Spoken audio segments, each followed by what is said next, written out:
Hello and welcome to episode 36 of Me Dark Presents Scary Movie Madness. Oh, snap. That's like your default That's response. my new thing. I didn't have something funny to say about 36, so Okay.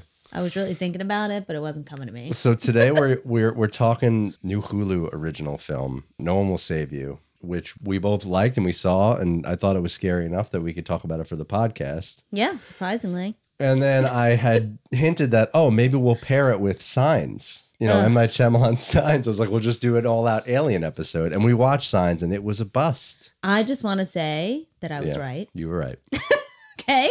So as much as you were like, oh, you just don't like aliens. No, I just knew it wasn't going to be something we even cared to watch. First of all, because it was M. Night Shyamalan and I hadn't seen it in years, I just assumed that it was going to be a scary movie. Yeah.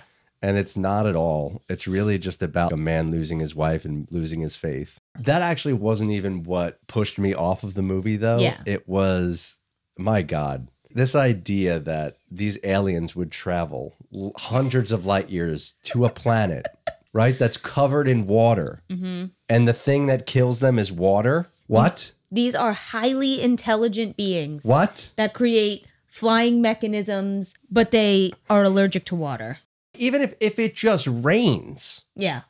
That's it. Like, they did no research. They just come You're to the flying through the planet. air. There's condensation in the air alone. I don't understand. Every living organism is made up of water. Like, it's the dumbest the thing. science of life. There's a reason why when we're like, we're going to go to Mars and we're going to land a rover there. What are they looking for? Water. Fucking water. H2O. I just don't understand how that was okay. No, it was cheap. All the nuclear bombs, weapons America has, we fought them with hoses. With water.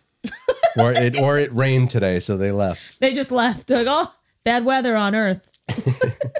So we ended up pivoting, and I said, "Listen, we watched this other new movie. We did two old movies last time with Jason, so we're gonna do two new movies now." Yes, we had watched this movie Elevator Game on Shudder, which I was like, you know what? Let's just do one on. I wasn't planning on doing Elevator Game, but we'll do Elevator Game. It was one of those like scroll past, looks different, looks interesting. We'll throw it on, not like commit to it because you know I'm crazy and I have to write notes as I watch these movies because my brain dies out and I forget the things I found funny or liked or didn't like sometimes, especially if it's not an A+. If it's an A+ movie, I'll remember it. So before we get into it, let's start with our first segment here, which you have aptly titled...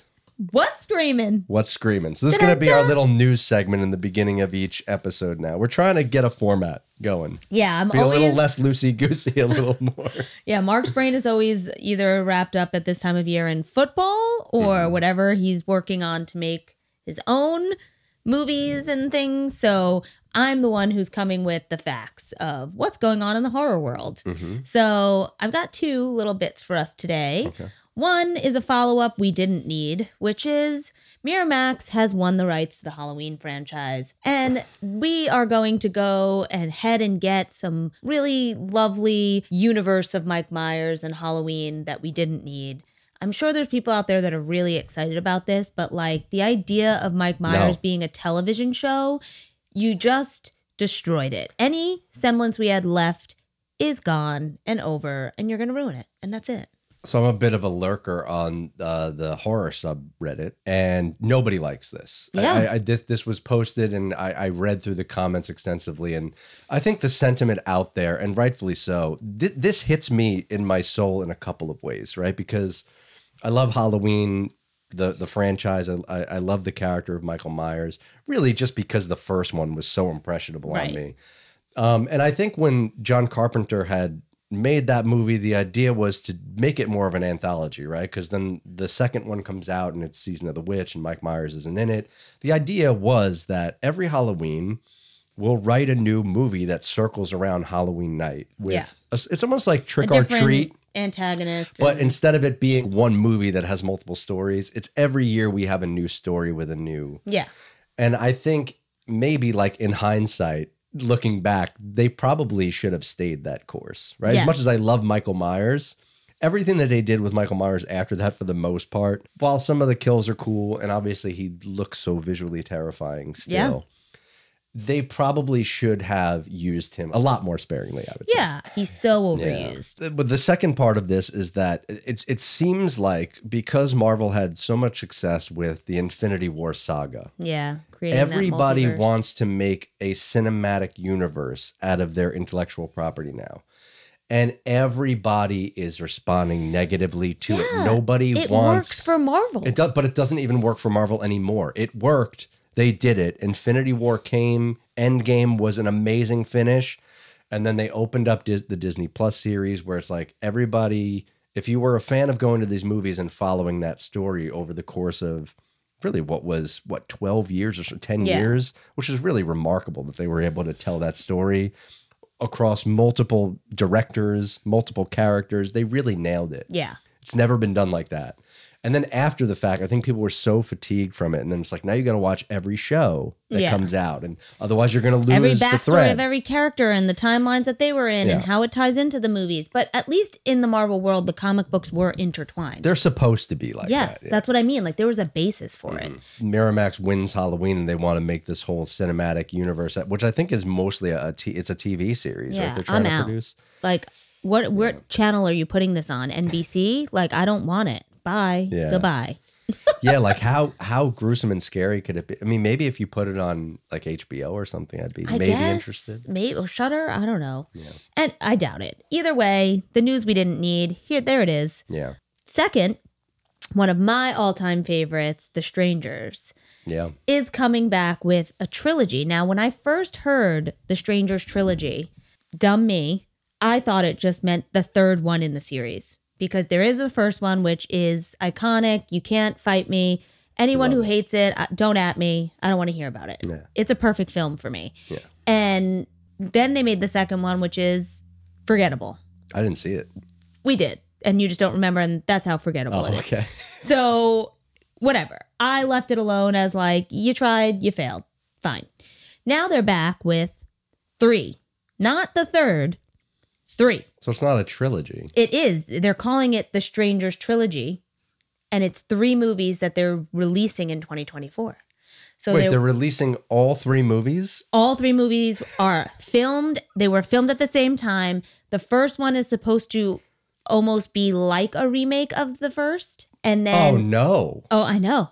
No. So the first one is supposed to be like a remake of the original, let's say, right? Let me correct myself because this gets very confusing at this point. The first one will be a remake of the original in some shape or form. They've released a clip. I watched it. I was angry about it. I'm keeping an open mind because I love the idea. You know that this is, for me, the most terrifying thing that could ever happen. So, could be good. No. I don't. No, because... Don't ruin this for me. No, it's already ruined. I don't know why I'm making that joke. But listen, I think if you're going to take something like this on, you do it more in the vein of what we're seeing with X and Pearl. Right? Oh, I love it. Yeah. Right. Where it's the span of this psychopathic lady's life, basically, is like, here's how, she is as a young girl, and here's how she is as an old lady. You see her as an old lady first, right? And then we go back and we learn see about how she became that old lady. And it's like, yeah, this is cool because now you have a story that's laid out and like they understand what it is and they say, okay, now we just have to execute the story. It's going to take us 3 movies. Yeah. And everything is just so well done. But maybe they did that with this and we don't know. But I don't know. But we don't need it. If you're going to make, let's say you're going to do like a home invasion trilogy movie like this, right? Yeah. Just don't make it make it a new thing. I know. That's what I'm thinking. Make new things. Make new things. This is going to change our tagline. Like, we don't give awards for art. Make new shit. Yeah, I'd rather just make new things. That's the new ... Make new shit. So let's then move on to our second segment here. Sure. We're going to jump into our movie reviews, and we're going to start with Elevator Game, right? We're speaking of making new things, right? This movie it's a new thing. It's directed by Rebecca McKendry. She has some really cool movies that she's done just based off the names. I haven't seen them, but she has one that's called All the Creatures Were Stirring. Great. Psycho Granny. Fantastic name. That sounds like something you'd throw in 50-50 for me and I'd lose. So yeah, she does this movie Elevator Game, which is written by David Ian McKendry and Travis Ipala, and they have based this off of what they call a creepypasta. Have you heard of this term online? I feel like I have. Yeah. So People there's an love weird online creepypasta story of the elevator game, which was based off of this ritual of using an elevator as a vessel to enter another dimension. So really cool horror mystery kind of stuff going on here.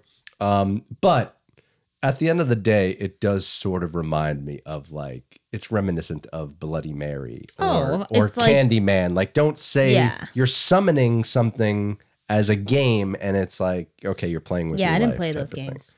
You didn't play Bloody Mary? I would not. I'm a firm believer in the Ouija board. I'm a firm believer in creepy games like this. I'm not trying to partake. Open portals. Don't we have a really old Ouija board? We do. It's upstairs. You can't get rid of them. It'll come back. That's the superstition. Where did you get it? It was like one of the original Ouija boards that yeah, it was from my stepfather had it. And I guess like from when he was a kid. So he's born in like 61. Okay, yeah. So it's from that time. It's legit. There's always that myth too about how like, oh, if you throw the Ouija board against something that's magnetic, it'll stick because there's a magnet in the board and that's how it works. This one does not do that. So no, I always thought that just somebody moved it. People like to think like when you fight tooth and nail and you're like, I didn't move it. Did you move it? No, I swear on my dog's life, I didn't move it. And it's like, well, then it was a magnet. And there was a whole like thing when I was a kid growing up that people swore there were magnets in them. But I had this board that was legit from the 70s. Not just anything from the 70s just somehow makes it creepier, I guess. Yeah. So yeah, it's in that vein of, you know, obviously it's a young cast, right? We always have to, this is part of the horror formula most of the time is this young, and I think they do it because it's like, there's like a naivety, I guess. You know? Yeah. It's interesting to now start to see like the real conversations and the way of speaking and stuff is very reminiscent of the times today. Like people are very much leaning into how kids dress, look, speak, talk, it's very much, act. It's meant to be Gen Z. It's very Gen Z driven. Yeah, for sure. So it stars Gino Ananya as Ryan Keaton, and his character is somewhat of the driving force because we're set up for him by his sister in the beginning, played by Megan Best. She plays Becky Keaton, and she is the first to play this elevator game in what is proposed to us as a haunted building, right? Something significant went down. Not really occupied. So she plays the game. Yeah. And it's really cool. It's like you have to hit this series of different floors in a certain order. It's like 4, 2, then back to 4. Then I don't remember the exact order. It's like 10, 4, 2, 5, 2. Well, no, eventually what happens is once you get to the 5th floor, because the demon is called the 5th floor woman. Yeah. You're supposed to close your eyes. Don't open your eyes. Nope. But apparently there's this strong temptation to look. Yep. And if you look, human nature, the 5th floor woman will get you. Yep.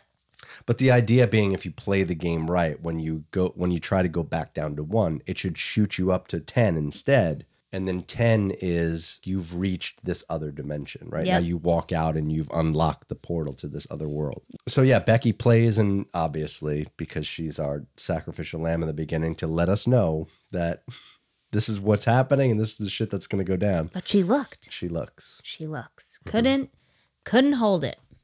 So this sets up our intro to this, I guess they're like a YouTube group, like they have some sort of social media channel that I think they're supposed to there. be, like a podcast. Yeah. But they like film creepy locations type place. Yeah. Yeah, so that's it. They go, team. It's like a ghost hunters kind of group, Correct, I'm guessing. yeah, But a Gen Z ghost hunters. That's what everyone's doing nowadays, right? A podcast or a YouTube channel. Yeah, so you know, it's a great setup because it's plausible, right? Yeah. You know, you right away you're like, all right. There's so many haunted place people. So what do you think of this concept just on a base? Obviously, we've said that, you know, they are making a new thing, but it is a twist on an old idea with the Bloody Mary and Candyman. And yeah, I mean, I like that they put a spin on it. I like that they put a whole cohesive story behind it. I actually think that's done really well. I think that when you get the full picture of what's going on, you see the monster and it all ties in together so nicely. So I'm here for it. It's better than just doing Candyman again or doing a Bloody Mary thing. It's like you just came up with this childhood idea that shows that these things transcend. Whether you were born in the 80s, the 90s, the 2000s, you've got your Bloody Mary, and now Gen Z. Yeah, every generation has their little creature guy. Yeah. I mean, I think what's really my favorite bit about it, and what I wasn't expecting going into it, was the suspense that the elevator gives you. Yeah. This idea of having to go, like, jumping between the floors, and that time it takes you to get from, and then as you get closer to going to the 5th floor and knowing that the 5th floor woman is going to appear. Yeah. It does have a certain level of suspense to it. And even the characters themselves while they're playing the game, especially this guy, Chris, played by Alec Carlos. He's just punchable the whole time. Well, yeah, he's meant to be. Oh, he does it very well. So one of my likes in this movie is his kill is great. I want to harp on the concept just a little bit more because I agree with you. It is a cool concept, and there is a certain degree of originality that's spun into this that I like, especially with the tension of the elevator and jumping through the floors. Yeah. Now, they do reveal to us that the 5th floor woman, she died in this exact building. Dun, dun, dun. She got locked in while it was under maintenance. The elevator shaft wasn't built yet at the time. She gets locked in, and whatever group of friends that are there with her, they get drunk and they leave her there. They forget about her. It was a sorority. Is that what it was? So what a horrific story and a terrible way to die. You can understand why she would want to haunt people. Yeah. Right? I'm coming for you too. Let's jump back to Chris's death that I liked, where she does this thing where he like levitates up in the air. Like you can't see her, but I guess she's there strangling him, and you just see like the levitation, the twisting and the twisting of his head. Is but that's what and the flickering of the lights. It's cool. Yeah, it's 100% what I love. It's like, because they make this emphasis of how she died, right? Being that she was mangled. And then the way that she kills is like, oh, well, I'm going to mangle the shit out of you too. Yeah. How do you like that? Her kills are pretty gnarly, I would have to say. Yeah. But see, now this is where I get tripped up in the concept, because the whole reason he dies is they play the game for the first time, but the rules of this game are a complete hot mess. They don't really make a ton of sense. Chris dies and she starts going after Maddie and Chloe and all of them because they play the game but don't finish. I don't know. It sort of begs the question of like, once you start playing the game, you have to finish. But then the end of the game is you get to the 10th floor, which is this other dimension. Yeah. But to what end? What is the purpose of the other dimension? Why would anybody want to go there? And why? What do you have to benefit at all from it? So it's like, okay, I start playing the game, I don't finish, she comes and kills me. I play the game, I get to that other dimension. This the 5th one floor girl woman's is there anyway. That's it. It's the only thing that's there. This is where it missed the mark for me, because you build up to this idea that if you can get past the 5th floor and get to the other dimension, that there's going to be. So I thought it was going to be something where he could save his sister Becky, or bring her back in some sort of. It does give you the hopeless thing of like, sometimes I don't like the hero story in a horror movie. Like, I want the death. Like, give me death. But I don't like how she could just leave the building. No, I agree. Right? Like, oh, I'm just going to get back in. One of the guys is waiting at the bus stop. Then she just starts stalking all of them who didn't finish playing the game. And the guy makes like the salt barrier or whatever. The salt barrier, which is so funny because you're like, why does he need all this salt? And I'm just so casually like, because it's a salt barrier, Mark. Like, what do you mean? And you're like, what? Like, you thought it was so ridiculous that I think you thought I made it up. And I'm like, no, look it up. And that's a thing with spirits. Like, if you know people who are into witchcraft and spells and things like that and binding and unbinding, yeah, salt is a huge aspect of that. You create the ring and you stand in there for safety. But this bitch does not care. Now, does it have to be? Doesn't work. Does it have to be salt? Yeah. Specifically. So this almost is like elements. This is almost like garlic for a vampire. Correct. Or a silver bullet for a werewolf, right? Yeah, and I like it because it's about, like, again, witchcraft is very rooted in nature. So it makes sense. Interesting. It doesn't work though. It does not work. She's able to just cross right over into it, which it's not witchcraft, I guess. I laughed about because I'm like, yeah, this is nonsense. It wouldn't work. Like, they really make you think it's working for a second, but then it's just like the foot and it's like, meh. He thinks it's going to work. But it is once you break the salt, so she didn't technically go over it, so it worked. She pushed it and it broke the ring. Come on. I mean, either way, she's crossing the barrier. It didn't work. Well, no, she slid into Yeah. it, broke the barrier, and then she was in. It's actually my least favorite kill in the movie because she bites his neck, and And I'm it like, makes no sense. I'm like, I don't know that you need to make her like a biting zombie. No. I like the whole twisting of the head. There's the one where she just sticks her hand right through Kevin's throat. Yep, in the elevator. And it's almost like it's effortless because it doesn't really make sense because your spine is there. Yeah. But she's just able to just go right through the neck. Yeah. That's freaking gnarly. That's what I mean. I think there was a lot of other, the way they set her up, there was other like epic kills that could have been done that weren't like a flesh-eating Yeah, zombie. that it didn't. I think she could have just as easily like just tear his head off or like rip off his arm and beat him with it or something. Like she has this super strength. Yeah, it's not giving The demon. biting I didn't need. It's giving zombie. There's also when Chloe and the brother, right? Yeah. She opens her eyes and just her head just explodes. And I was Not like, even a second to wait. holy Just crap. boom. Yeah.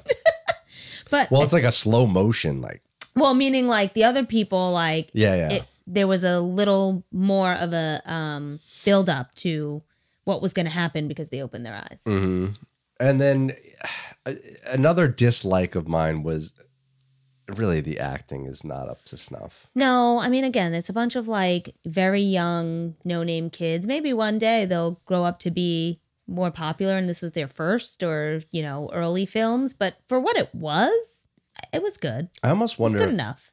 I wonder if this is maybe a theme that I'm starting to catch because I had the same problem with Friday the 13th, and obviously it's a campier movie. Yeah. But I think this idea of these like the young group of people, I think maybe their acting almost feels worse to me because I'm they're not. young. Yeah, because I'm not that age anymore, and Yeah. I don't. You can't I don't identify relate with their to antics. it as much. So I'm just like, what are you guys talking about? What are you doing? Yeah, it's also, I think, how I feel similarly where these blockbuster horrors that get filmed, where they're shot very clean and everything feels like a normal movie instead of a horror one. Like, it's not grungy. It's not... Cinematography. Yeah, the cinematography looks Set design. more like something I'm taking my kids to see. And it's like, these meddling kids getting in like Scooby-Doo. But then you have these epic kills in it. I don't like that juxtaposition. All right, so let's go to the scorecard. Acting, I gave it a 2. I wanted to give it a 1.5, but I bumped it to. I love how my half scores have taken I know. over this game. Yeah, I gave it a 2 as well. It wasn't unwatchable, but it's nothing to remember. Yeah. Two, I sort of like. I think of it's like average. You did what you had to do. Yeah. Nothing Whereas more. like 1 is like that's a campy below average. Yeah. 3 is good. Like it's okay. There 3 is I was engaged. The acting you can point to and say like, yeah, this. I really bought these characters. Yeah. And then 4 is like exceptional. That's like Joaquin Phoenix and Beau is Afraid. That's like 4 is I'm captivated. That's excellence. Yes. Yeah. 4 captivate. 3 engaged. 2 did what you had to do. 1 Campy. maybe get a new job. Yeah. So for kills, what did you give it for kills? 2.5. I think, Okay. you know, they were interesting. They were good. Again, there was the one that was like, oh, come on, this one doesn't fit into the archetype of this character that you've created. I wasn't blown away by them. I thought they were cool and I thought that they tied into the story well. Yeah, I the gave most it. part. I gave it a 3. I know, you were generous. I was. Well, because I really liked the levitation kill. I like the hand through the neck. I had not seen that before. There is a certain level of violence that comes with this fifth floor woman. Yeah. She's Which no I joke. like. I like when characters feel like they are menacing and violent. Like by the time the movie was ending, I very much felt I would never play this game. I don't want to come anywhere near that thing. Yeah. Like just forget about it. Again, I wouldn't have. You couldn't have paid me. For gore and effects, I gave it a 2.5. There's some cool gore. And as much as I didn't like the bite in the neck, there's some really cool gore in this shot. Yeah. The blood pours down off of his shoes and it really like squirts out. I'm like, yeah, this is cool. Yeah. I bumped it to a 2.5. I mean, I gave it a 2, so not far off. But same Average. reasons. Average Average. level Like, gore. it's also a lower budget movie for sure.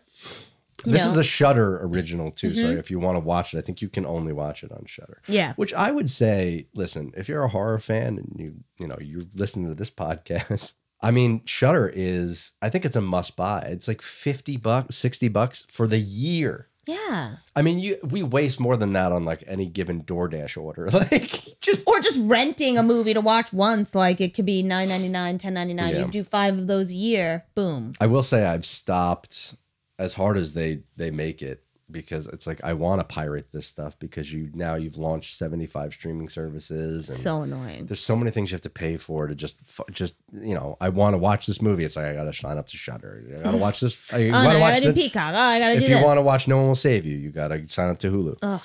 So this kind of stuff leads to piracy and wanting to like watch stuff for free wherever you can, but obviously because I work in the industry and I understand what goes into this stuff, I think you should try to rent things and pay for them. And this is how people make a living. This is a job. I think people forget. I always feel that way, but that's why I believe in doing it more for Shudder or RiseFlix, the company that, took on your short film.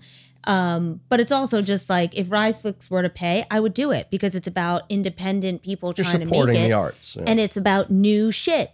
But like the fact that I have to pay for Peacock and Hulu and Netflix and HBO and all of these down the list, it does become. I'm sympathetic to both sides of it, but then at the same time, like, because I'm also in a band, right? I play music, and I can't tell you how many times we try to book a gig, and it's like, okay, we'll book you, but you have to bring everybody, and you'll get a certain percentage of the door sales, and then there's some places that just they won't pay you at all. They just say it's great exposure for you, and I'm just like, all right, listen, I'm gonna hire your restaurant to come cater my birthday party. I'm not gonna fucking pay you a dime. It's just gonna be great exposure for you. Like, people have it good. This idea that it's like what I'm doing is not work and it's not hard. It's just like, oh, this is for you, right? This is a fun thing that you do. It's like, no, I work really hard at this. And it's so insulting, because imagine a world without art.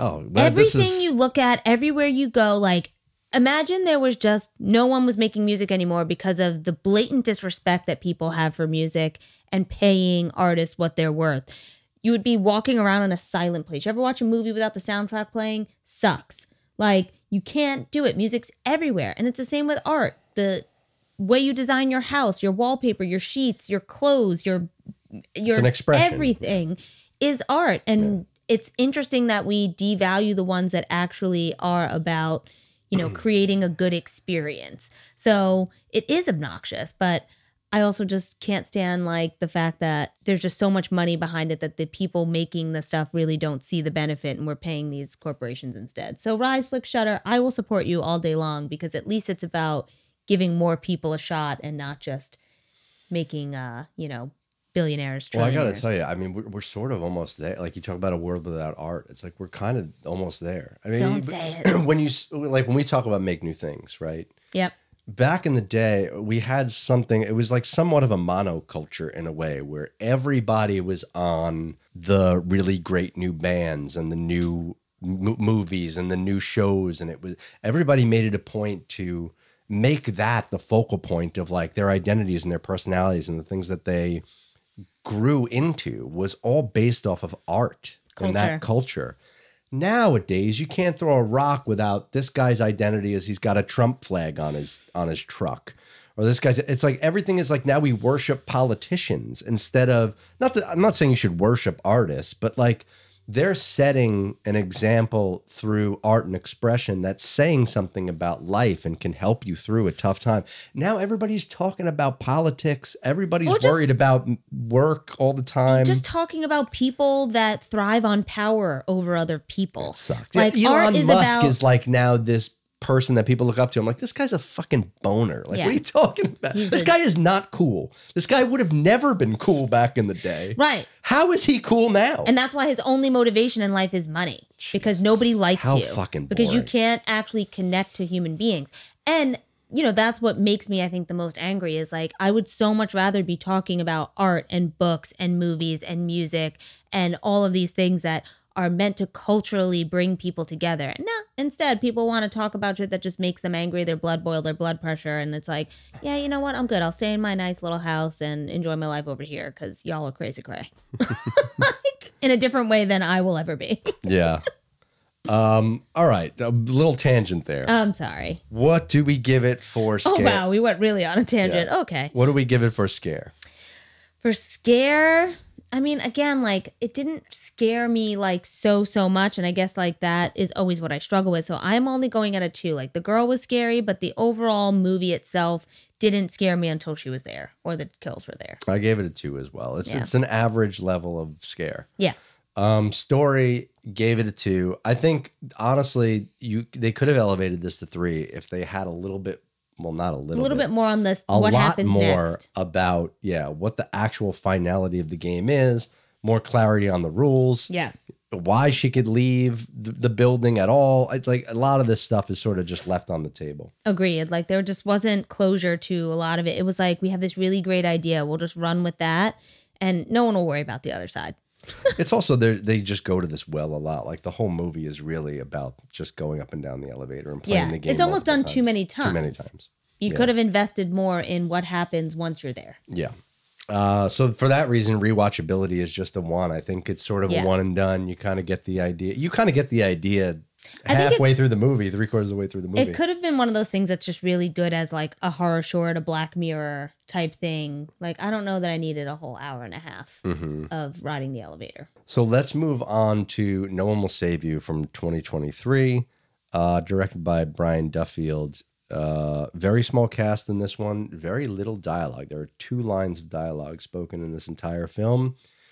And that's a great little marketing trick in today's day and age. It's a great hook. You know, I heard that.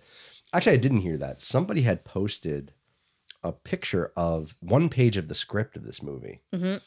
And really, really cool format, how they wrote this out. Because there's not a lot of dialogue, it's very much written in this frantic, repeated way of like, she can't move, she can't move, she can't move, she can't move, she can't move. Oh my God, the gray is there. She can't move, she can't move. And it just keeps doing that over and over again, like a copy paste throughout. And then there'll be these little bold marks throughout of like actions that she's taking.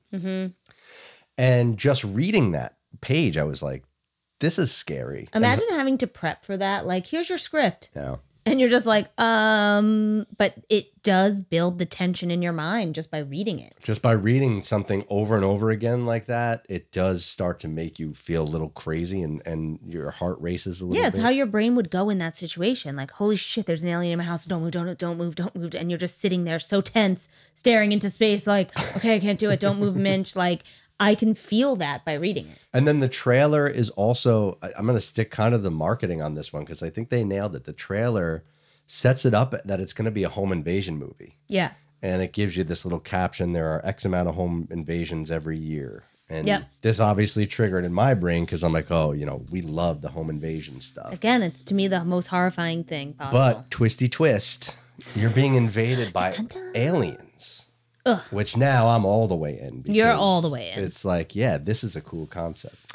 Yeah, I mean, and again, like, I was super hopeful the whole time about what were these aliens going to look like. That's what I need to know. Because y'all keep giving me the same looking alien and it doesn't kill me. Yes, like the Signs alien was like, you know what? You know those grainy Bigfoot videos? Just copy that, but make him not hairy and green. I don't know why they went VFX with it. I mean, I guess it's 2002. They can do visual effects, but they should have done that alien practical. I was expecting a practical alien, and they didn't. Yeah. They didn't have the tech back then. But now, one of my likes in this movie, the visual effects in this film, top notch. It is great. I mean, the aliens look awesome.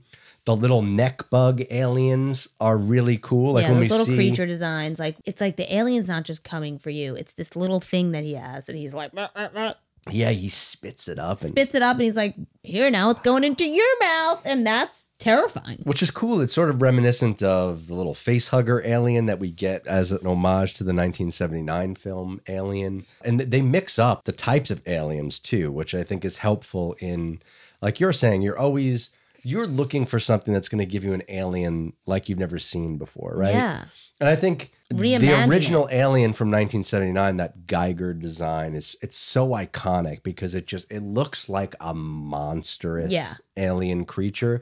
It doesn't have that wimpy, skinny, elongated body with the long fingers and the big head. I always thought, to me, they always look like, well, I could fight that thing. Right, but but the Geiger alien, you're like, I'm dead. Yeah. I have to run away. That's the exact reason why alien movies don't do it for me. It's like, because you can set this all up and I already know what I'm about to see. But these aliens are scary.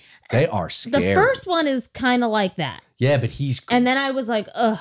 But they do the telepathy thing. The scene where where the alien comes into the house.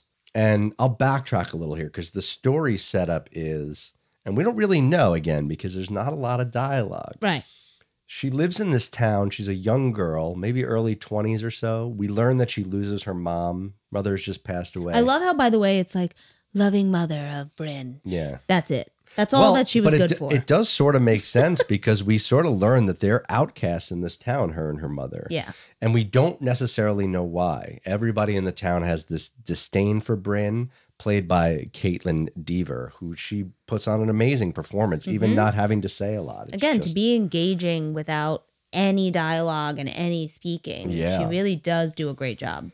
And the whole town is really, they're just dead set against her. So, you know, you've got this idea in your mind that she's done something horrible, obviously. And because her mom is dead, she's on her own. Yep. But still somehow finding ways to be happy-go-lucky in her own little house oasis. Somewhat. But when the shit hits the fan, as they say, and the aliens come for her, I absolutely love this scene. It's a scary, well-done scene from all the noises that we hear, the angles that they choose, from her being at the top of the staircase, hearing something downstairs, and the camera peering over the balcony of the staircase, and you see this little shadow move, and you're like, oh my God, what is that? The little alien feet.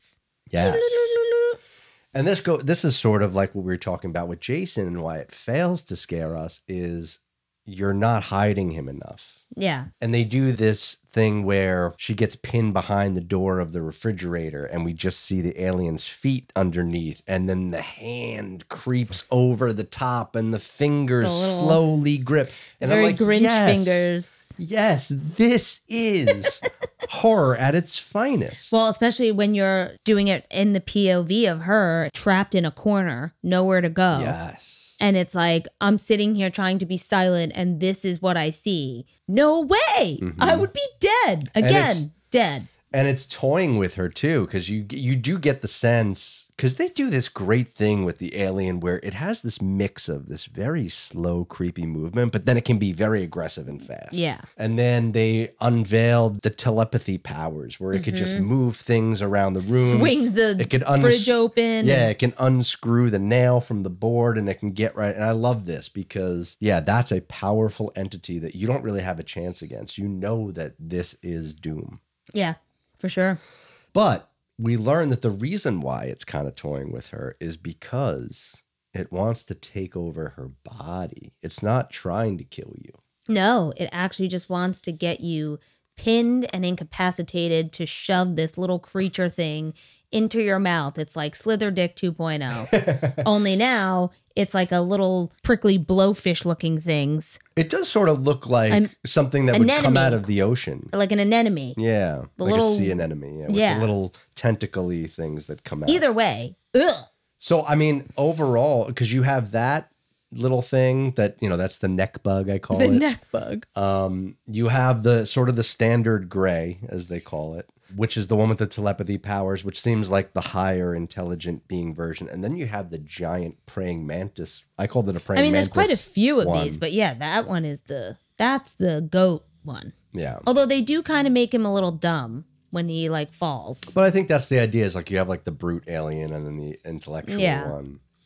So I think that, I mean, did that satisfy your need for wanting them to mix up the visuals of the alien? They give you three kind of separate things there. So I did like that even with the praying mantis one, it was a completely different body design. It's not like they just get taller or something. Yeah. Like he really was like a different crawling form factor. creature.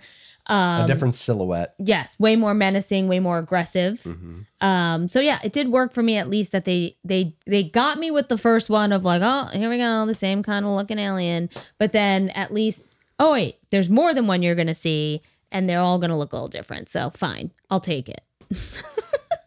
Sound design is so good. top notch. Top in notch. This movie, right? This adds to, it elevates the capacity to create suspension, to create tension, to make things actually feel scary and ominous. Sound design is key. Yeah, we talk about it in the Jason movies. Nothing. Yeah, it gave us nothing. They absolutely crush it here. And I will say, I think it's one of the hardest things to execute when making a movie. I've noticed this when I'm trying to make something. I think one of my first cuts of the film of the pig, one of my first cuts of the pig, looking back on it now, is like, oh, some of these music choices were bad. Some of the sound design choices were bad. But it's just, you have to go through that. You have to understand that there's some director or filmmaker, I don't remember who said it, but they said the difference between a comedy and a horror is the music. Oh, yeah.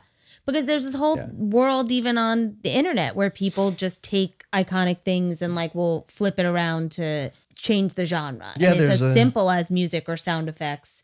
You could take any scene and flip it and make it from something horrifying to like, oh, they're just being sarcastic and now it's funny. Mm-hmm. Yeah, I think there's somebody that makes trailers for comedies but repositions them as a horror. As like, horror. What if Step Brothers was a horror movie? And you can do it. Yeah, you can do it. Yeah. Love that. Yeah, so I mean, the story in this one also really good. You know, the unveiling of why everybody is against Bryn and her mother is Bryn had this friend Maud. When they were 12, they got into a little bit of a scuffle, and Bryn accidentally kills Maud. And I guess she's not tried as an adult.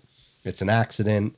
So she gets to go on living her life, dealing with this trauma of having killed one of her friends, one of her peers, which sort of bounces off one of the few dislikes I had in this movie. I didn't understand when they go back and kind of reveal that to you, how that even really happened. Because it's like, was she really a friend to you? Yeah, was she bullying her?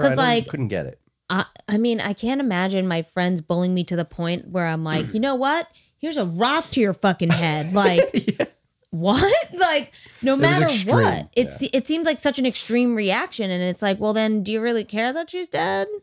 Because she does seem super remorseful. She writes all these letters and things. And I'm like, it doesn't. Writes her letters. That part doesn't work in the way that it was written. I just don't see and understand it. The letters make sense though, because isn't that like, that's like a typical. That's a guilt thing. But that's almost a way to like deal with your guilt. Correct, because you can't talk to these people. Because you could write it out. Yeah. Correct, but I'm saying it as like, if you got so mad at someone that you threw a rock at their head, I don't know that there was a friendship there to begin with. Yeah. So this is kind of cool though, because we sort of start to see that over time throughout the movie, the people in the town that she does come across that hated her, they now like her.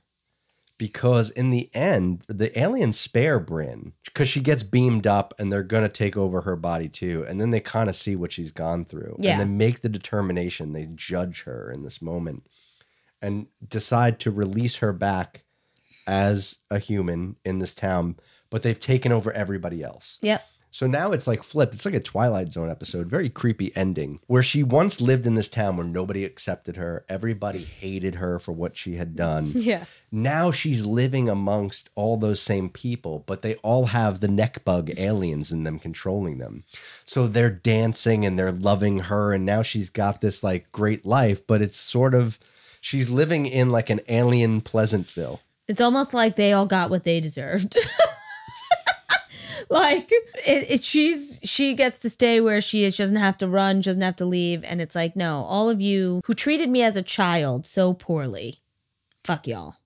Yeah, I guess maybe there's a lesson of like, there's a certain element of forgiveness that needs to be had for people like this. Yeah. Like people can make, I mean, obviously this is a gigantic mistake. I mean, especially a child. Like you weren't showing me that she was like an 18-year-old, a 17-year-old. Yeah, they were little kids. When kids do dumb things. She comes across Maud's mother and father in the police station because she's trying to report the home invasion. She spits on her. She spits in her face. There's nothing worse than that. Like, there's nothing more disrespectful. Like, that's the ultimate sign of disrespect. It is a big trigger point. I'd have to say no words, just spit. I'm not an aggressive, like, fighty kind of person, but I think if somebody spit in my face, it's a different world after that. I think it changes things. 100%. All right, so we have a game that we're going to play after this. So let's do the scorecard here. Let's go to the scorecard. What do you give it for acting on No One Will Save You? So, I mean, this has to be a 3, right? The only thing that doesn't make it a 4 is like that there's not any real speaking, right? Yeah. And that really sets it apart. But for there not being speaking, totally engaged. So 3. Agree. I give it a 3 as well. Totally buy all of this, and the performances are great with the aliens and the attack. It's just, she really does play this well, and you really do feel like you're in her shoes. They do a great job of allowing you into this character's life and understanding what it's like to be her. And acting is a huge part of that. Yep. For effects, I'm giving it a 3. Same. Because I didn't go kills in this one. Obviously, there's no kills. So I went back to visual effects. It's more about the visual effects and like making the monsters, quote unquote. They're amazing. I think the only thing that probably would have given it a 4 for me is if they would have had a little bit more originality in some of the designs. I really love the beam up thing that they did. Looks really cool. Yeah. That's a cool visual effect. It I really agree. is. For gore, it's a 1. It doesn't have any gore. Yep. 1 across the board. Scare factor, I gave it a 3. I know. I thought you were super generous here again. Yeah. I gave it a 2.5. But again, I'm not scared by aliens. It just hasn't hit me yet to be something that makes me scared. And again, there wasn't like gore. There wasn't major kills in this. Like there was a creep factor. There was an unsettling factor. But I wasn't scared. Yeah, So. I don't know why, because again, it's a home invasion, right? It is. And in my head, if I was to say to you, there's somebody trying to get into our house, and it's just a person, or it's an alien, which one is scarier? I think it's because I keep saying it. Like the alien thing hasn't hit me to like be terrified of. I'm more scared of humans. I think a lot of this. A lot of this comes down to that scene with the first alien that comes to go into the house, and she has to hide under the bed, and it's right. It opens the door and it jumps on the bed, and you feel the weight of it above her, and she's trying not. These are all things that are great trigger points for a really scary scenario, and in that regard, I think just based off of that scene alone, I was like, this is so well done that it gets the nod for me. As it's above average, it's good. Yeah. It's good, scary stuff. It needed to go further for me to be scared. Story, I gave it a 3.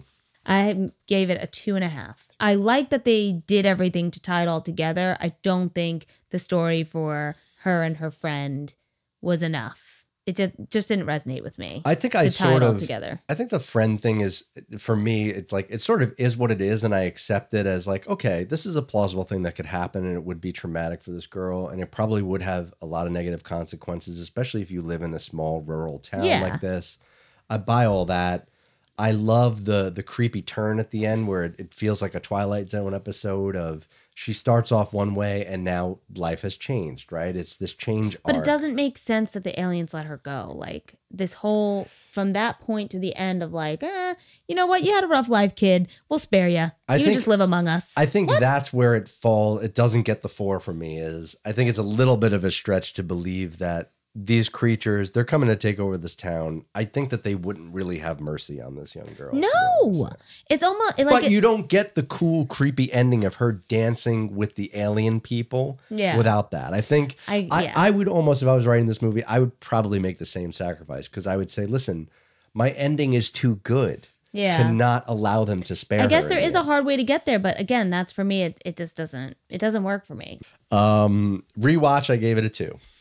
I gave it a 1. I'm good. I saw it once. I saw what I need to see. It was worth watching. It's not going to be on my Halloween playlist. Not on my Halloween playlist, but I could see myself putting this on again just because I'm in the mood for an alien movie. I think it's a good alien movie. Yeah, I think you like aliens. Listen, my vote is watch it at least once and figure it out for yourself. Okay, so let's finish out with a game here. Now, I played a game for you last time, 50-50. What do you have for me this time? All right. I'm bringing back an oldie but a goodie. Would you rather? All right. A good old would you rather. A good old would you rather. I don't know what these are. I came up with a bunch of would you rather scenarios based on different horror movie characters, iconic characters. And you're going to have to choose which situation you'd rather be in. Okay. So I have to pick out of the two, which one? I guess I think I would survive more almost. You could almost couch this as like, it's either which one is more survivable. It is. Which one's more survivable, or which one you feel you would choose to be in because you feel you could survive? Correct. Yeah. So there you go. All right. Are we ready for the first one? Mm-hmm. Would you rather face the relentless pursuit of Freddy Krueger in your dreams, or be trapped in the Overlook Hotel with the menacing presence of Jack Torrance from The Shining? Okay, this is easy for me. I would rather be in The Shining. What? Yeah. I thought you would have said Freddy because it's not real. Like you wouldn't believe that it was real. You've put me in the scenario, which means it is real. I have to, and my God, not being able to sleep, forget it. There's Same. nothing. There's nothing more tormenting. It's like I always said this. The idea of Freddy is really great. It is very scary concept. It's just the character again. The fucking 80s, man. What happened? What happened? Great ideas, bad execution. I mean, I guess if anything, you know, again, much like all the other slasher movies, the first Freddy, he's not there yet. He is scary. He is menacing because he doesn't talk as much. He doesn't go into One, two, Freddy's coming for you. So yeah, I give the nod to Freddy here. He's way more scary. Jack in The Shining, while is under some sort of a possession or whatever you want to call it, because The Shining is very ambiguous in its themes and why he is doing the things that he is obviously extremely frightening, but he's more frightening in this scenario of what it's going to mean for his wife and kid. Yeah. I'm a full grown man. You know, Jack Nicholson, if I had to fight him, I'd fight him. All right, next one. Yep. Would you rather be trapped in a haunted house with the supernatural occurrences and terrifying entities from The Conjuring? Oh, that's a big one. Or wander through the dark woods trying to escape the relentless pursuit of the Blair Witch from the Blair Witch Project? I know my answer. Okay. I'm going into the Conjuring house. Oh my God. Because at least then I can sort of feel like I'm in my element a little bit, because part of their setup in The Conjuring is we're going to plant recording devices everywhere. We're going to have video feeds. Like I can see going into that situation being like, all right, I serve a purpose here. I have something to do.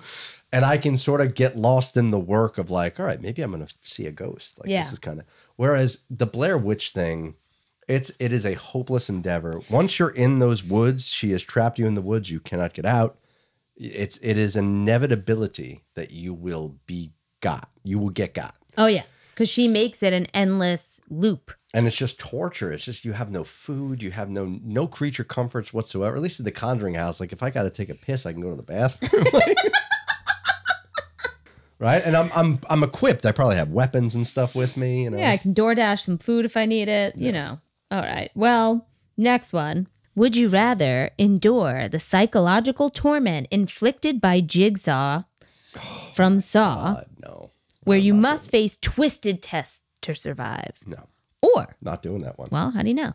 Because the next one is be trapped in a small town overrun by zombies, like in Night of the Living Dead. So you've got Saw versus zombies. Which one? You're going to get your jaw snapped in half if you can't cut the key out, or you're going to get eaten alive by zombies? Which one? Which one would I survive? So I'm notorious for being that guy who, if the nuclear bomb is going to fall, I want it to fall on my head. Like I don't want to live in the post-apocalyptic world.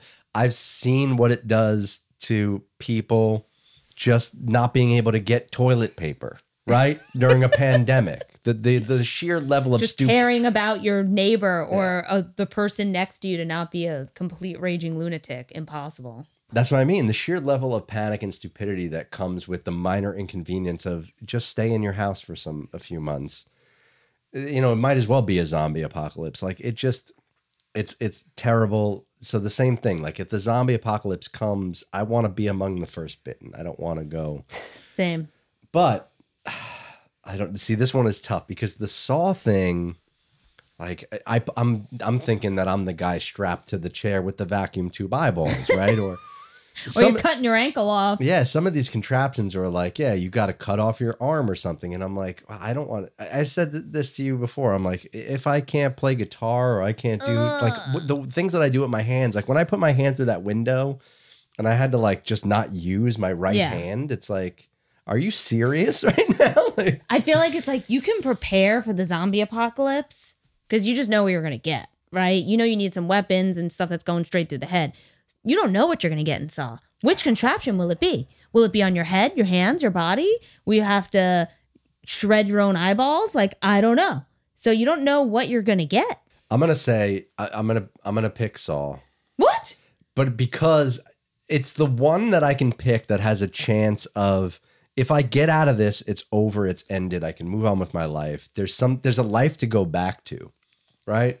With the zombie one, I'm just fighting until I die. It's just a never-ending sense of dread and hopelessness. That's life for a lot of people right now. Well, I'm very thankful that I haven't fallen into that. Fair enough. Yeah, I can't.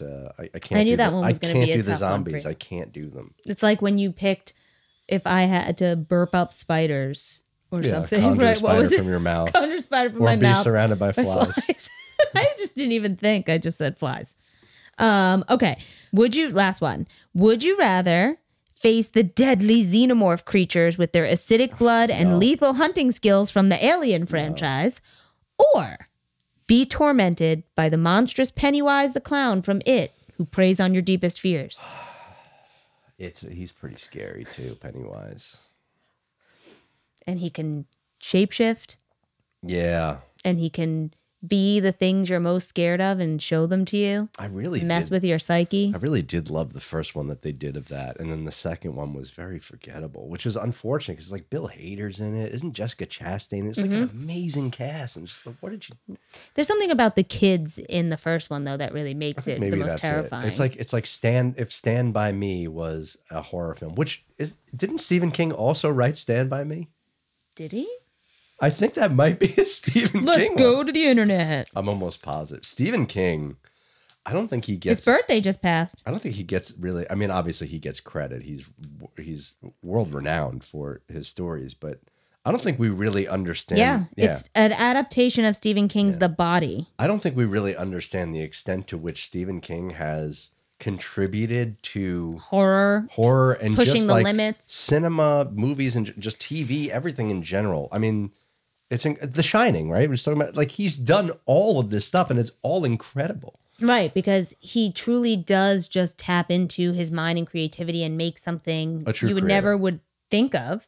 Yeah, he pushes the limits. He really doesn't have limits. Well, he'll write ridiculous stories like Cujo. Didn't he say like he doesn't even remember writing Cujo? He just sort of blacked out. I think he threw it away at one point, the whole script, and his wife like put it out of the garbage or something. Yeah. There's some weird... But he said he was going through so much and drugs and all. There's just like so many things that you don't even realize sometimes are his. That's what I mean. Like people pull out. So he's done so much throughout history, and you know the biggest ones, It being one of the biggest, right? Like when they did the made-for-TV movie, and it was a horror movie based on this book. Like that was fresh and new back then.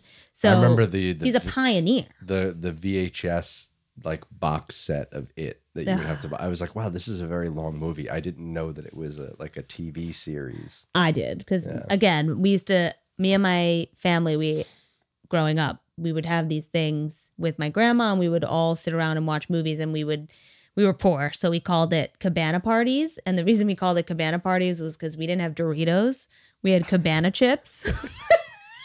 So whenever there was like something and again, like these are simpler times. You didn't have phones. You didn't have the internet. Yeah, you just got together. And it was like, ooh, it's going to be on TV, or like... Yeah, you scheduled life around what was going to be on. Because like it wasn't even reruns back then. Yeah. It was like, see it or don't.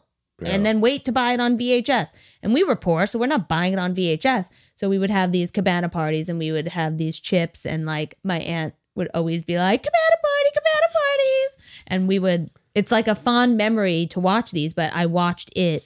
It was horrifying. I didn't shower forever. Like I needed my grandmother like outside the bathroom when I would shower because of the shower scene. Now I look back at it and I go, oh, okay, it's kind of like It's like, Part of it's cheese. It's like claymation. Yes. But when he actually reveals his teeth in that scene, oh, hell no. I'm fucking out. I will stare at my drain every time I turn the shower on. Well, I'm going to go with it from Pennywise. I'd rather deal with him than the aliens. Especially because, like, I don't want to go to outer space even. Like, even No. that, even the You're not going to go live on the moon? the thought of being in a spaceship at all is terrifying to Yeah. me. I don't want to. I was not meant for. I'm just a freaking evolved monkey. I'm Like, an earthland creature. This is the best. I don't even go in the water. Yeah, I don't even go in the ocean. Like, that's not for monkeys. Like, we don't do that. No, I don't either. I always say it. I'm a land creature. I'm a land creature. What I am.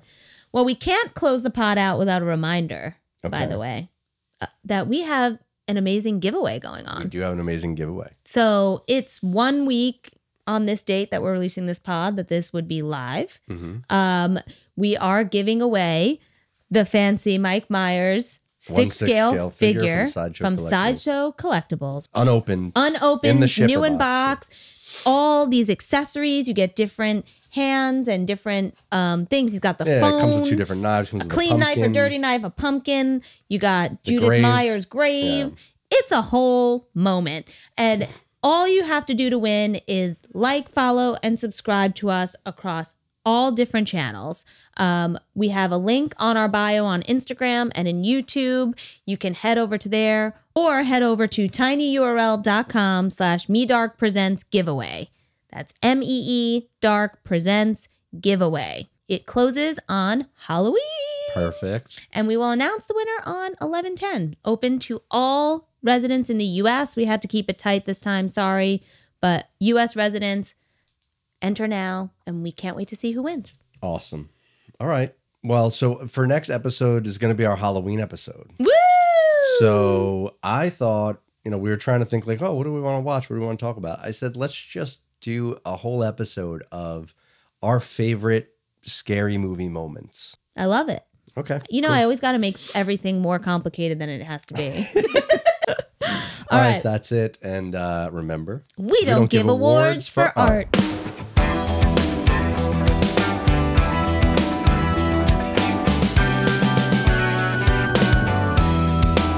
Without an education, we're not too fine. We're doomed to repeat another place and time. We lose the complication if you could read my mind.